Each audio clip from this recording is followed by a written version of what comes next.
ये है महाभारत के सबसे रहस्यमयी पात्रों में से एक, महाराज शकुनी की जीवन गाथा। एक ऐसी कथा जिसमें अपमान, बदला, कठोर निर्णय और विश्व इतिहास का सबसे बड़ा युद्ध छुपा है। आइए शकुनी की आंखों से शुरू करते हैं ये कहानी।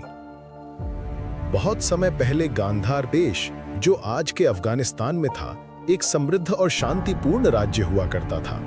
वहां के राजा थे सुबल और रानी थी वृषल। उनके 100 से भी ज्यादा पुत्र थे, जिनमें सबसे चतुर और प्रिय था शकुनी। उसकी बहन थी गांधारी, जो रूप, तप और पुण्य में अद्वितीय कही जाती थी। सब कुछ अच्छा चल रहा था, लेकिन किस्मत ने करवट ली जब हस्तिनापुर से गांधारी के लिए विवाह प्रस्ताव आया।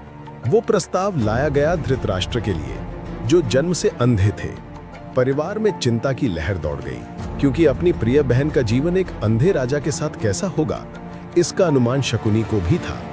परंतु तत्कालीन राजनीति और धर्म के सामने उन्हें यह विवाह स्वीकार करना पड़ा। शादी के बाद गांधारी जब हस्तिनापुर पहुंची तो दुर्भाग्य ने नया रूप ले लिया।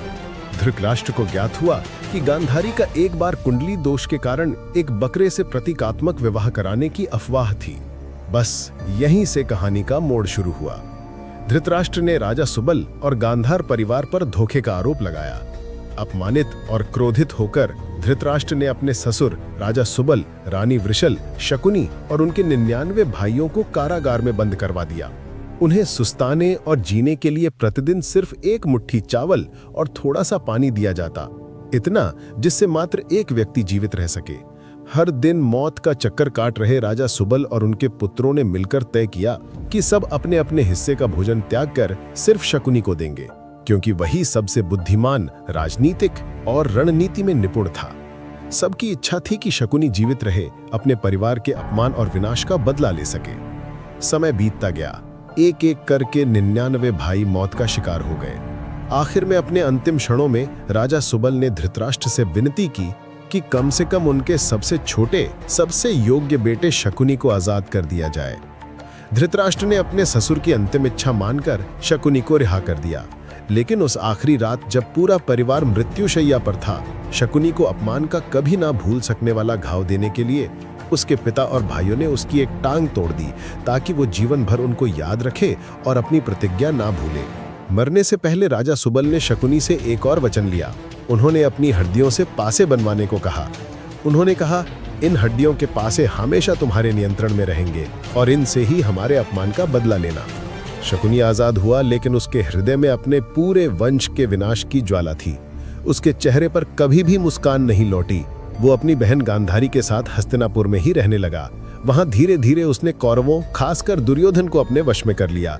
दुर्योधन के मन में पांडवों के प्रति द्वेष की चिंगारी भड़काई, उसे सत्ता के लिए हर रास्ता अपनाने को उकसाया।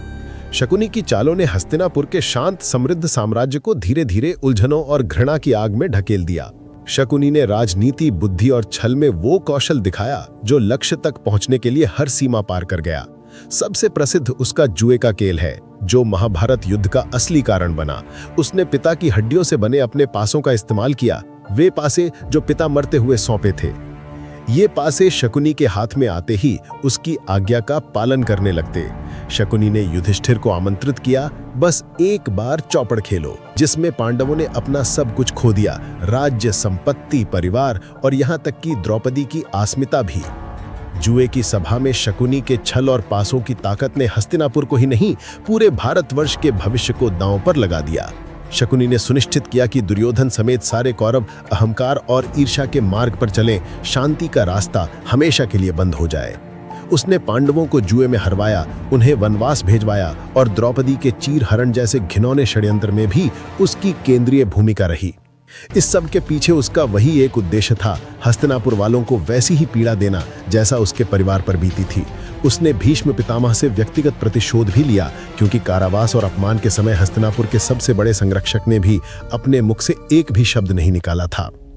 युद्ध के पूर्व शांति दूत बनकर आए कृष्ण के साथ भी शकुनी ने चालें चली। कौरवों से कहता, दुश्मनों के साथ कोई नीति नहीं, केवल युद्ध होनी चाहिए। इसने धीरे धीरे कौरवों के भीतर मानवता खत्म कर दी और खुद शकुनी भी हर भावना से दूर केवल प्रतिशोध का पात्र बन गया। फिर आया कुरुक्षेत्र का महायुद्ध। युद्ध के 18वें दिन सहदेव ने उसका वध कर दिया। जाते जाते भी शकुनी के मन में कोई पछतावा नहीं था। उसका बदला पूरा हो गया था। धृतराष्ट्र का कोई बेटा, कोई सगा नहीं बचा, ना गांधार में, ना हस्तिनापुर में। शकुनी की कहानी केवल एक कुटिल मामा की गाथा भर नहीं है। यह एक ऐसे इंसान की कथा है जिसका परिवार छल से उजड़ गया, जिसने हर नाटक, हर साजिश, हर छलचित्र अधिक शक्तिशाली बनने के लिए नहीं, बल्कि अपने ऊपर हुए अन्याय की आग में जीते जी जलने के लिए किया। वो था बदला, जिसने शकुनी को इतिहास का सबसे धूर्त रणनीतिज्ञ बना दिया।